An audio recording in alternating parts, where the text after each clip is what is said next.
TR10 news బులెటిన్ల ముందుగా headlines.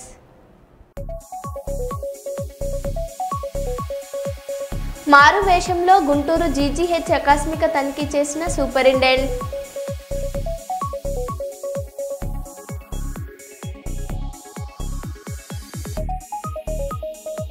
మందమర్రిలో మంత్రి doctor G Vivek Venkataswamy కార్యకర్తల సమావేశంలో కీలక వ్యాఖ్యలు.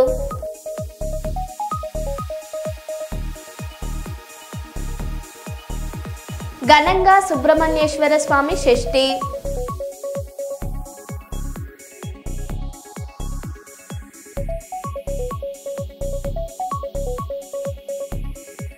తెలంగాణపై నమ్మకంతో హైదరాబాద్ని ఎంచుకున్న సాఫ్రాన్కు అభినందనలు తెలిపిన ముఖ్యమంత్రి రేవంత్ రెడ్డి.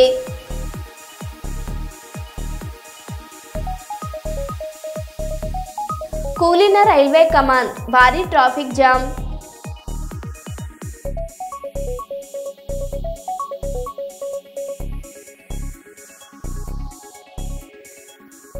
ఇక వివరాల్లోకి వెళ్తే, జయశంకర్ భూపాలపల్లి జిల్లా గణపురం మండలంలో మొట్టమొదటి నామినేషన్ దాఖలైంది. గణపురం మండలం పరశురాంపల్లి గ్రామ పంచాయతీలో ఏర్పాటు చేసిన నామినేషన్ కేంద్రం వద్ద గొల్లపల్లి గ్రామ పంచాయతీ సర్పంచ్ అభ్యర్థిగా కాంగ్రెస్ పార్టీ తరఫున ఉడిగే అరుణ్ మొట్టమొదటి నామినేషన్ దాఖలు చేశారు. స్థానిక హనుమాన్ దేవాలయంలో నామినేషన్ పత్రాలు పూరించి దేవుణ్ణి వేడుకున్న అనంతరం రిటర్నింగ్ అధికారి సీతా మహాలక్ష్మికి నామినేషన్ పత్రాలు అందజేశారు. మేడం వాళ్ళు కూడా తెలుసుకున్నారు, తొందర పడకు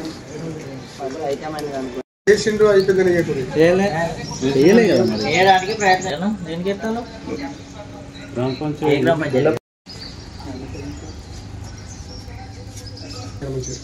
టెక్నికల్ ప్రాబ్లం ఇట్లా మొక్కినట్టు ఇలా గెలుస్తాడే.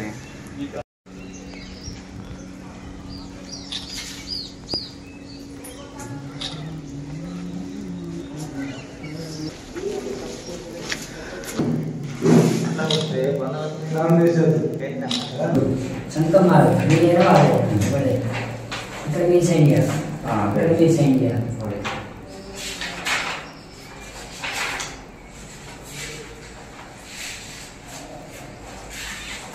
మీ సైన్ ఇక్కడ 3 మెంబర్స్ ఉన్నారు.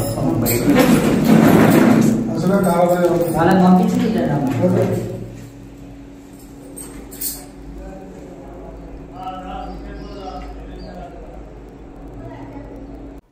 నల్గొండ జిల్లా మిర్యాలగూడ పట్టణంలో గురువారం జరిగిన ప్రమాదం స్థానికంగా ఉద్రిక్తత సృష్టించింది. ఐకేపీ ధాన్యం లోడుతో ప్రయాణిస్తున్న లారీ రైల్వే ట్రాక్ వద్ద ఉన్న కమాన్ను ఢీకొట్టడంతో అది పూర్తిగా కూలిపోయింది.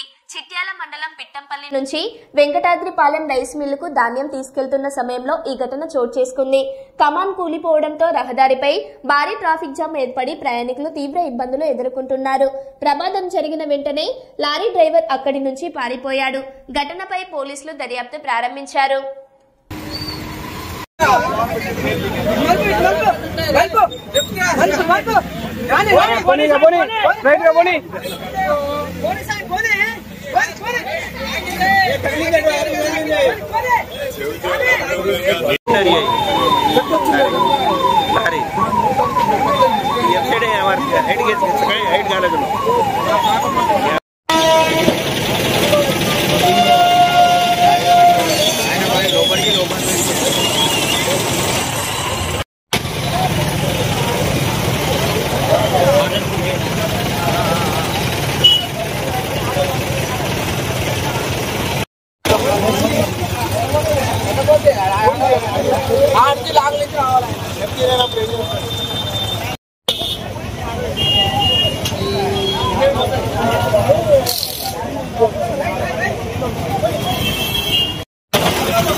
2 సంవత్సరాల నుంచి ఇది నడుస్తూనే ఉందండి. అవతల గేట్ ఏమో హైట్ ఎక్కువ ఉంది, యువతల గేట్ హైట్ తక్కువ ఉంది. దీని మీద గుంటూరు గాని వివిధ అధికారులకు, రైల్వే అధికారులకు ఎన్నోసార్లు చెప్పడం జరిగింది, కానీ నిర్లక్ష్యంగా వేయిస్తున్నారు. ప్రతిసారి కూడా ఏదో లారీ హైట్ తగ్గుతుందని కేసు చేయడమే తప్ప వేరేదేం లేదు. దీన్ని పట్టించుకోవట్లేదు. 2-3 సార్లు కూడా కొత్త వేపిస్తా అని ఎస్టిమేట్ కూడా వేయించారు, మాకు చెప్పడం జరిగింది. ఇక్కడ ప్రతిసారి మా లారీ అసోసియేషన్ నుంచి దగ్గరుండి మొత్తం మేము చేపిస్తూనే ఉన్నాం, కానీ ప్రతిసారి ఇదే నడుస్తుంది. వాళ్ళ నిర్లక్ష్యమే. ఒకసారి వచ్చి మొత్తం ఎస్టిమేట్ వేసి మొత్తం కొత్త చేపిస్తా అని చెప్పారు, అది వదిలిపెట్టారు, గాలి వదిలిపెట్టారు. మొన్న కూడా ఇంతకుముందు అది మొత్తం లేచిపోతే దాన్ని మట్టి గొంత తీసి మట్టి పూసి నామమాత్రం వేసిపోయారు. ఇది వాళ్ళ నిర్లక్ష్యం తప్ప లారీ వాళ్ళు 100% ఈ ఐకేపీ రైతులు తీసుకుపోయి ప్రతి ఒక్కటి హైట్ అవుతుంది కాబట్టి ఈ రైతులతో లోడ్ చేసి కూడా చాలా సార్లు మేము చెప్పడం జరిగింది, కానీ ఇదేం పట్టించుకోవట్లేదు. దయచేసి దీని మీద లారీ వాళ్ళ మీద ఎటువంటి కేసు కాకుండా నిర్లక్ష్యం వహించిన అధికారులపై చర్య తీసుకోగలరని కోరుచున్నాం.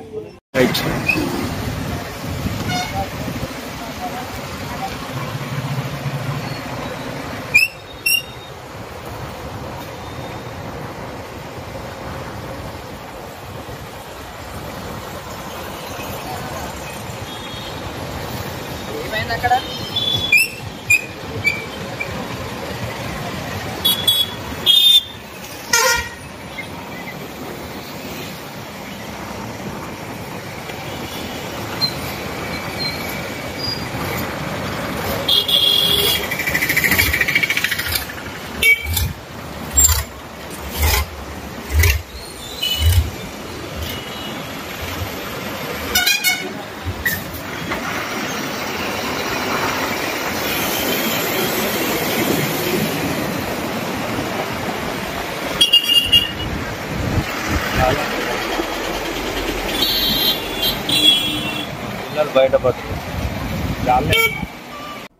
వరంగల్ జిల్లా రాయపర్తి మండలం మొరిపిరాల దుర్గమ్మ ఆలయంలో గుర్తు తెలియని దొంగలు సీసీ కెమెరాల వైర్లను కట్ చేసి లోపలికి ప్రవేశించి దొంగతనానికి పాల్పడ్డారు.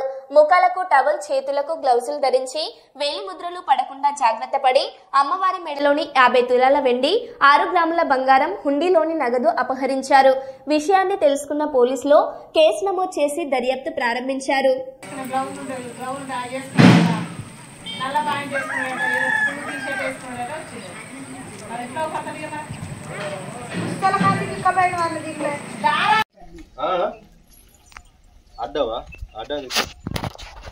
పర్టికులర్ పడ్డట్టు కాకుండా చెప్పినట్టు సార్ అడిగినట్టు చేయరాదు.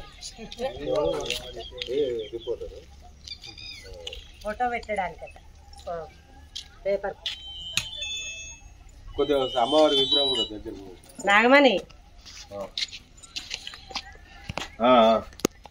చంద్రవారం రాయించలేదు. ఒక పెద్దారం విట్రా చెట్టు చంద్రవారం పెద్దారం రాయించలేదు. నాగమణి ఒకటే రాయించలేదు. ఒకటి ఉన్నది ఏది ఉన్నది చంద్రవారం అది ఇచ్చిది. అది మీరు ట్రాఫిక్ ఒకసారి రా. అరే నువ్వు రా అంటే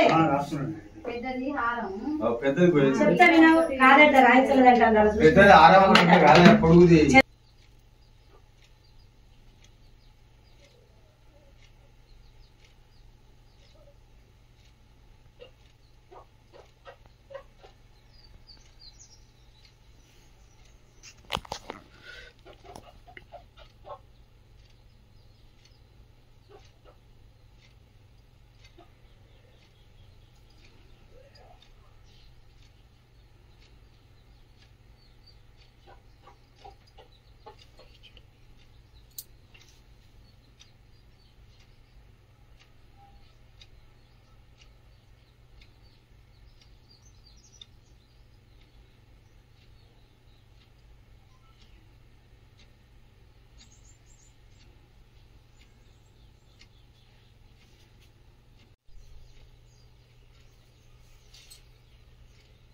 గోడ పక్కకు నిలబడ్డాడు. తోర కప్పుకొని వచ్చిండు. లేడీసా జెంట్సా? జెంట్స్. మొత్తం చూడు. కొట్టుడు కాదు, దీంతో తీసిండు.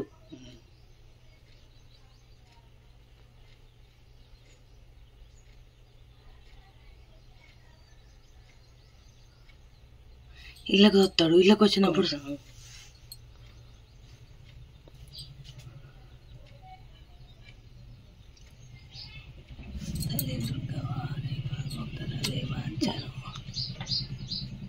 ఈ లైట్ బంద్ చేయి, పెద్ద లైట్.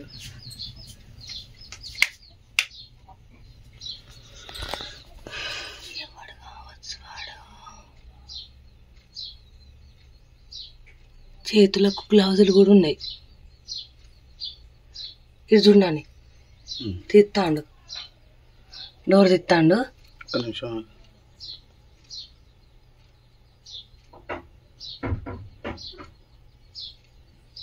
గ్లౌజులు, చేతుల గ్లౌజులు ఇట్లా ఉంటాయంటే వాడు ప్రొఫెషనల్ అంటే. మళ్ళీ సైడ్కి పోయిండు. సీసీ కెమెరాలో ఏది తీస్తారు వచ్చి నాకు తెలిసి వాడు ఇప్పుడు.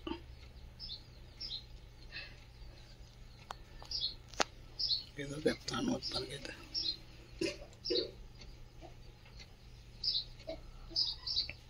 ఇక్కడ సీసీటీవీ ఫోటో చూసిండు.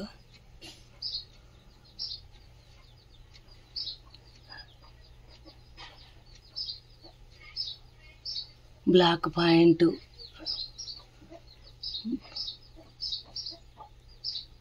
Red colour towel.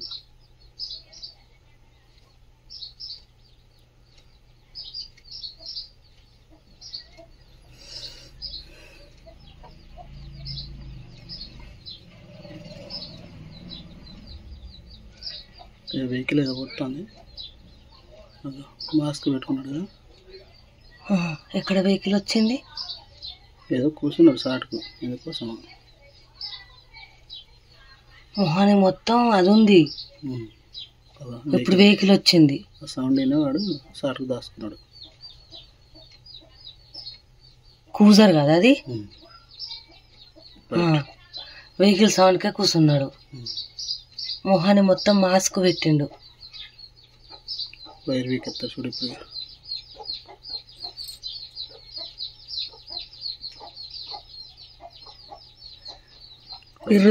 11 గంటల 18 నిమిషాలకి ఇది.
హార్ట్ అటాక్ వచ్చిందంటే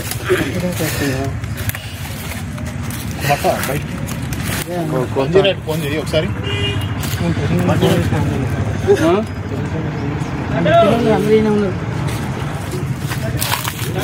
ఫోన్ చేయి.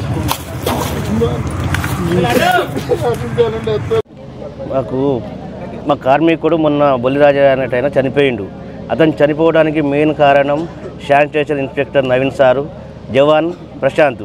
వీరి యొక్క అది అంటే వీళ్ళ వల్ల ఒత్తిడి, పని భారం పెంచి ఒక కార్మికునికి చేయవలసిన పని కాకుండా వేరే పనులు చేయించుకుంటూ ఆ పనికి మేము పోంగనంటే, ముందు పాలకవర్గం కౌన్సిల్ ఉన్నప్పుడు రోజు మాకు వారానికి 24 లీటర్ల డీజిల్ పోసేది. ఇప్పుడు ఎవరు లేరు, అధికారుల ఇష్టమైపోయింది. వాళ్ళని అగేటువంటి చేసుకుంటూ, దోపిడీ చేసుకుంటూ, వెనక అవినీతి చేసుకుంటూ 6 సంవత్సరాల నుంచి ఇక్కడే ఉంటాడు ఒక గవర్నమెంట్ అధికారి. అది సరే జూనియర్ అసిస్టెంటే, ఎవరైనా కానీ ఒక 3 సంవత్సరాలు 2 సంవత్సరాల తర్వాత ట్రాన్స్ఫర్ అయ్యి వెళ్ళిపోతారు. కానీ ఇక్కడ ఆ పరిస్థితి లేదు. ఎక్కడ ఎవరికి ఎంత ముడుపులు చెల్లించాలో అంత ముడుపులు చెల్లించుకుంటా ఇక్కడే శిక్ష వేసుకొని ఇక్కడే ఉంటూ మమ్మల్ని నిరంతరం టార్చర్ పెడుతూ అతను సంపాదించుకుంటూ మమ్మల్ని చాలా రకాలుగా ఇబ్బందులకు గురి చేస్తున్నాడు. వరంగల్ కాలోజీ హెల్త్ యూనివర్సిటీ పరీక్షల నియంత్రణ విభాగం స్వీజ్ ఆరోగ్య శాఖ కార్యదర్శి ఆదేశాలతో కాకతీయ వైద్య కళాశాల ప్రిన్సిపల్ డాక్టర్ సంధ్య జవాబు పత్రాలను స్కాన్ చేసిన కంప్యూటర్లను ఎంఆర్ఓ సమక్షంలో సీజ్. విశ్వవిద్యాలయం పీజీ వైద్య విద్య మార్కుల రివాల్యుయేషన్ ప్రక్రియపై వచ్చిన ఆరోపణలతో ప్రభుత్వం కీలక నిర్ణయం.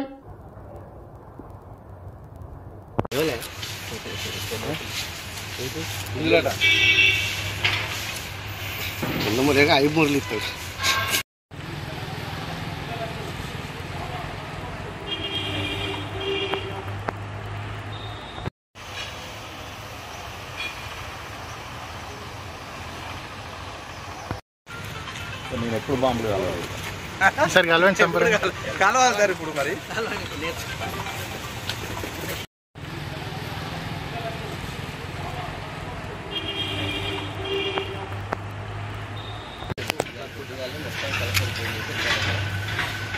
బుట్ చేయమన్నా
జయశంకర్ భూపాలపల్లి జిల్లాలో పడకేసిన పారిశుద్ధ్యం. గత 5 రోజులుగా విధులు బహిష్కరించిన కార్మికులు. ఈ నెల 22న చెట్లు నరుకుతూ మృతి చెందిన మున్సిపల్ కార్మికుడు బొల్లి రాజయ్య మృతదేహంతో కలెక్టరేట్లో ధర్నా. పోలీసులు లాఠీచార్జ్. మున్సిపల్ అధికారుల నిర్లక్ష్యంతో కార్మికుడు మృతి చెందాడని సిబ్బంది ఆగ్రహం. రాజయ్య కుటుంబానికి 50 లక్షల పరిహారం ఇవ్వాలని కార్మికుల డిమాండ్. మున్సిపాలిటీలో అధికారుల అక్రమాల వల్ల తమ ప్రాణాలు పోతున్నాయని ఆవేదన.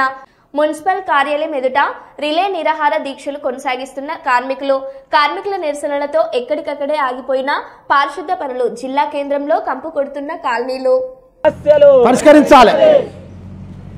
కార్మికుల ఐక్యత.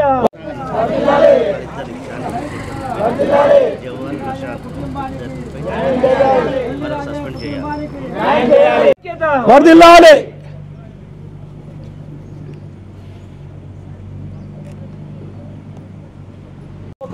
ఇవ్వాలి న్యాయం చేయాలి. బొల్లి రాజయ్య కుటుంబానికి వెంటనే న్యాయం చేయాలి. బొల్లి రాజయ్య కుటుంబానికి వెంటనే బొల్లి రాజయ్య కుటుంబానికి 50 లక్షల ఎక్స్గ్రేషియా ఇవ్వాలి. బొల్లి రాజయ్య కుటుంబానికి 50 లక్షల ఎక్స్గ్రేషియా ఇవ్వాలి. తెలంగాణ రాష్ట్రంలో ఎన్నికల నగరం మోగింది. నిన్నటి నుండి కోడ్ అమల్లోకి ఎన్నికల కమిషన్ తీసుకురావడంతో రాష్ట్రంలోని అన్ని జిల్లాలలో హడావిడి కనిపిస్తుంది. ములుగు జిల్లాలో జరగబోయే గ్రామ పంచాయతీ ఎన్నికలు 3 దఫాలుగా జరుగుతాయని కలెక్టర్ దివాకర్ టిఎస్ తెలిపారు. సుప్రీం కోర్టులో స్టే ఆర్డర్ ఉంది కాబట్టి మంగపేట మండలంలో మనము గ్రామ పంచాయతీ ఎలక్షన్స్ ఇప్పుడు నిర్వహించట్లేదండి.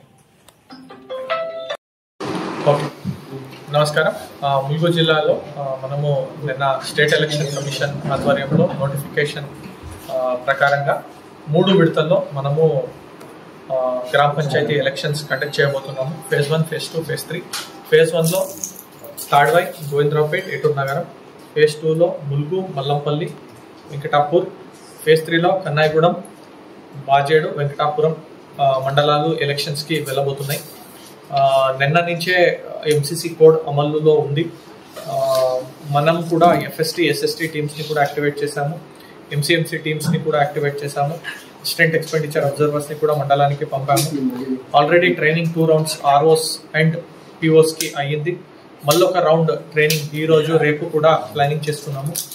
సో మనము క్యాండిడేట్స్కి అందరికీ చెప్పేది ఏంటంటే అడ్మినిస్ట్రేషన్ తరపు నుంచి 100% free and fair election conduct చేయడానికి అందరూ అధికారులకి స్పెసిఫిక్గా ట్రైనింగ్ ఇవ్వడం జరిగింది, ఎలక్షన్ ట్రైనింగ్. క్యాండిడేట్స్ కూడా సహకారంతో అన్ని రూల్స్ని పాటిస్తూ ఎలక్షన్ని సక్రమంగా నిర్వహించాలి. ఒకవేళ ఎవరికైనా ఏమైనా ఇబ్బందులు, ఏమైనా క్వశ్చన్స్, కన్ఫ్యూజన్, ఏదైనా వాళ్ళు క్లారిటీ కూడా చేసుకోవాలి అని ఉంటే మండల స్థాయిలో, క్లస్టర్ లెవెల్ స్థాయిలో మనము హెల్ప్ డెస్క్ క్రియేట్ చేశాము. డిస్టిక్ లెవెల్లో కూడా ఒక డిస్టిక్ కంట్రోల్ రూమ్ కూడా మేము పెట్టాము. ఎవరైనా ఇన్ఫర్మేషన్ కావాలి అనుకున్న వాళ్ళు సంప్రదించవచ్చు. మీకు అన్ని రకాల సపోర్ట్ డిస్టిక్ అడ్మినిస్ట్రేషన్ తరపు నుంచి మనము చేస్తామని చెప్తాం. ఇందిరమ్మ చీరలపై బీఆర్ఎస్ నేతలు చేస్తున్న విమర్శలపై మంత్రి సీతక్క ఫైర్ అయ్యారు. బీఆర్ఎస్ లీడర్ల దుష్ప్రచారం పూర్తిగా తగదని ఆమె స్పష్టం చేశారు. ఆడబిడ్డలు, మహిళా సంఘాలు స్వయంగా ఎంపిక చేసిన డిజైన్లతోనే చీరలు అందజేస్తున్నామని మంత్రి తెలిపారు. అయినా రంగు బాగలేదని, డిజైన్ బాగలేదని చెప్పడం మహిళల ఎదుగుదలని సహించలేని కేటీఆర్, హరీష్ రావుల మనస్తత్వమేనని సీతక్క మండిపడ్డారు. చీరలు తీసుకుని ఆనందపడుతున్న ఆడబిడ్డలు కనిపించడం లేదని, వారు సంతోషంగా ఉంటే బీఆర్ఎస్ నేతల కళ్లల్లో నిప్పులు పోయినట్టే ఉందని ఆమె ఎద్దేవా చేశారు. ప్రారంభించడం జరిగింది. ఈ చీరలను చూసి ప్రతి ఆడబిడ్డ సంతోషపడుతుంటే సహజంగానే మీకు తెలుసు, ఆడబిడ్డలు సంతోషపడితే మరి బీఆర్ఎస్ నాయకులు, కల్వకుంట్ల కుటుంబం కళ్ళల్లో నిప్పులు పోసుకుంటుందని. అందుకనే మరి చీరలు బాగలేవని, లేదా ఎలక్షన్ల కోసమని, లేదా కొంతమందికే ఇస్తున్నారని ఏదేదో తప్పుడు కూతలు కూస్తున్నారు. అయ్యా, మీ చీరలు బాగున్నాయా, మేమిచ్చిన చీరలు బాగున్నాయో రాష్ట్రంలో ఉన్న ప్రతి మహిళకు అర్థమయ్యి గుండెలకు కత్తుకొని ఫోటోలు దిగి పెడతా ఉన్నారు. అది మీకు పాపం భయం అనిపిస్తుంది. మేము ఈ చీరలకు ఆర్డర్ ఇచ్చి దాదాపుగా 1 year కావస్తుంది. ముఖ్యమంత్రి గారు కన్న కళ ఏంటిదంటే 1 కోటి మంది మహిళల్ని కోటీశ్వర్లను చేయాలి. 1 కోటి మంది మహిళలు కావాలి అంటే మరి 1 కోటి మంది మహిళలను మహిళా సంఘాల్లో చేర్చాలనే లక్ష్యంతో ఈరోజు ఇచ్చిన 67 లక్షల చీరలు సరిపోవట్లేదని ఇంకా 33 లక్షల చీరల వరకు మరి మళ్ళీ ఆర్డర్ ఇవ్వడం జరిగింది. దాదాపుగా అంటే పూర్తిగా 1 కోటి మందికి. దీన్ని నిస్సిగ్గుగా మరి హరీష్ రావు లాంటి ఒక నాయకుడు, అబద్ధాల కేరాఫ్ హరీష్ రావు, నేను ఎప్పుడో చెప్పిన కదా అబద్ధాలకు నిలువుటద్దామని. మేము 67 లక్షలకు ఆర్డర్ ఇచ్చినాం. 67 లక్షల చీరలు రాష్ట్రంలో పంపిణీ జరుగుతున్నది. అది గ్రామీణ ప్రాంతంలో ఒకసారి, మరి పట్టణ ప్రాంతంలో మరొకసారి. ఎందుకంటే చేనేత కార్మికులు ఏదో మేము దుబాయ్ నుంచి లేదా సూరత్ నుంచి కిలోల కొద్దీ తీసుకొచ్చిన చీరలు కాదు. చేనేత కార్మికులు వాళ్ళు స్వయంగా నేర్చిన చీరలు మేము అక్కడే ఆర్డర్ ఇచ్చినాం కదా. మీకు చిత్తశుద్ధి ఉంటే కేటీఆర్, హరీష్ రావు, కవితమ్మ ముగ్గురు పోయి సిరిసిల్ల కార్మికులతో మాట్లాడి ఇక్కడ రాష్ట్ర ప్రభుత్వం నుంచి ఎన్ని చీరలకు ఆర్డర్ ఇచ్చిండ్రు, ఎప్పుడు అయింది అని ఒక్కసారి తెలుసుకోండి. తర్వాత గతంలో 60 ఏళ్ళు దాటితే మహిళా సంఘాలలో ఉండకూడదనే నిబంధన ఉండే. ఇప్పుడు దాన్ని కూడా తీసేసి దాటిన వాళ్ళని కూడా సంఘంలోకి తీసుకుంటున్నాం. కాబట్టి మహిళా సంఘంలో ఉన్న సభ్యులకు ఇచ్చుకుంటూ మహిళా సంఘంలో 1 కోటి మందిని చేర్చాలి. కాబట్టి ప్రతి మహిళకి ఇచ్చి సంఘంలో చేరండి అని సారబెట్టి చీర పెట్టి మేము సంఘంలోకి ఆహ్వానిస్తున్నాం. ఇక్కడ ఏం తప్పు కనపడ్డది? నీ తప్పు నేను చెప్తా. మా గవర్నమెంట్ వచ్చే వరకు మీరేమన్నారు, రేషన్ కార్డు ఉన్న వాళ్ళందరికీ, రేషన్ కార్డులు ఉన్న వాళ్ళందరికీ మేము ఇచ్చినాం అన్నారు. మరి మా గవర్నమెంట్ వచ్చేటప్పటికి రేషన్ కార్డుల సంఖ్య, రేషన్ కార్డుల వాళ్ళ సంఖ్య మరి 89 లక్షలు. గ్రేటర్ వరంగల్ పరిధిలోని 18వ డివిజన్లోని క్రిస్టియన్ కాలనీలోని సీసీ రోడ్డును దర్జాగా కబ్జా చేసేందుకు కంచె వేసిన ఇంటి ఓనర్ వివరాలు ఇలా ఉన్నాయి. స్థానిక ప్రజలు చెప్పిన వివరాల ప్రకారం క్రిస్టియన్ కాలనీలోని సాయిరామ్ చికెన్ సెంటర్ నుంచి గాంధీనగర్ వరకు వెళ్లే సీసీ రోడ్ పక్కనే ఉండే వ్యక్తులు రోడ్డుకు అడ్డంగా కంచె వేయడంతో పాటు స్థానిక ప్రజలను, స్కూల్ కు వెళ్లే చిన్నారులను, కూలి పనికి వెళ్లే ఉద్యోగాలకు వెళ్లే వారిని భయభ్రాంతులకు గురి చేయడంతో పాటు రౌడీలతో బెదిరింపులకు గురి చేస్తున్నట్లుగా చెబుతున్నారు. అయితే సీసీ రోడ్డుపై కోర్టులో కేసు ఉన్నా కూడా మీరు ఎక్కడ చెప్పుకుంటారో చెప్పుకోండి, మాకు మీతో బల్దియాతో పోలీసులకు చెప్పుకున్నా ఎవరూ ఏమీ చేయలేరు అంటూ దుర్భాషలాడుతూ ఇష్టం వచ్చినట్టుగా మాట్లాడుతున్నట్లుగా చెబుతున్నారు. ఇప్పటికైనా వెంటనే ప్రజాప్రతినిధులు, జిల్లా కలెక్టర్ స్పందించి సీసీ రోడ్డుపై వేసిన కంచెను తీసివేయాలని కోరుతున్నారు. వాటిని ఇప్పుడు మాదని చెప్పని ఆగబట్టి మేము దూరం వస్తా అంటే పోతా అంటే తిట్టుడు ఇటు రావద్దు, మీరు రావద్దు, ఎవరు రావద్దు, ఏ నందుకొరకు రావద్దు అని తిడతా అంటే ఇది న్యాయమే అన్యాయమే? ఇటువంటి కథలు చెప్తాను. వాళ్ళు అక్కడ ఆ రోడ్డు మీద కూర్చొని తాక్కుంటా వచ్చిపోయేటోళ్ళని తిట్టుకుంటా. మా పరిస్థితి ఏంటి, మేము ఎవరో చెప్పుకోవాలి. ఇగో ఇది పరిస్థితి వాళ్ళని ఇక్కడ చేస్తాను. 2005 నుంచో 2006 నుంచో ఈ ప్రాబ్లం మొదలైంది. నీతు ప్రసాద్ గారు కమిషనర్గా ఉన్నప్పుడు అక్కడ వాళ్ళు గోడ కడతామంటే కూరగొట్టినారు. మున్సిపల్ రోడ్ అని నీతు ప్రసాద్ గారు కమిషనర్కి వచ్చినప్పుడు దాన్ని కూలగొట్టిపోరు. అంతేకాకుండా ఇక్కడ ఒకటి మోరి కట్టింది, ఈ స్థలం అంతా మున్సిపాలిటీ అని చెప్పేసి అక్కడ వేసింది ఆయన. ఇక్కడ నుంచి అక్కడ వరకు కూడా వేసేది అది. ఇది మున్సిపల్ రోడ్, కమిషనర్ గారు తెలుసు, అందరికి తెలుసు అది. మరి ఇప్పుడు వచ్చే సమస్య ఏంటంటే ఇది మా స్థలం అంటారు. మరి అది ఎట్లా వాళ్ళ స్థలం అవుతుందో మాకైతే అంటే వాళ్ళకి ఏమైనా డాక్యుమెంట్స్ ఉన్నాయి? వాళ్ళ డాక్యుమెంట్స్ ఉన్నాయో మాకైతే తెలియదు. మా దగ్గర మాత్రం డాక్యుమెంట్స్ ఉన్నాయి. వాళ్ళు ఎవరు? ఆ రోడ్డు పక్కకు ఉంటారు సార్, అక్కడ ఆ రోడ్డు మీదనే ఉంటారు వాళ్ళు. మరి పోలేపాక డాని, సాలమన్ రాజు వాళ్ళే తెలుసు మనకు. వాళ్ళు జనరల్ గా వాళ్ళు ఇక్కడ ఉండరు, ఎవరు ఉండరు. కానీ ఏదో వచ్చినప్పుడు మాత్రం గిరియలు వెళ్ళి ఉంటారు. మరో బులెటిన్లో మళ్ళీ కలుద్దాం. Stay tune.